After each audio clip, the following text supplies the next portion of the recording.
ভাস্কর্য চারুকলা ইনস্টিটিউট, স্থপতি মাজহারুল ইসলাম, অবস্থান ঢাকা বিশ্ববিদ্যালয়।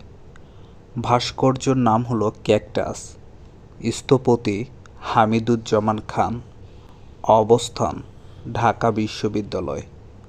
ভাস্কর্য টিএসসি ভবন, স্থপতি কনস্ট্যান্টাইন ডকসাইট, অবস্থান ঢাকা বিশ্ববিদ্যালয়। ভাস্কর্য মা ও শিশু, স্থপতি নভেরা আহমেদ, অবস্থান মুজিব হল, ঢাকা বিশ্ববিদ্যালয়। ভাস্কর্য নারী, শিশু ও পুরুষ, স্থপতি নভেরা আহমেদ, অবস্থান ঢাকা বিশ্ববিদ্যালয়।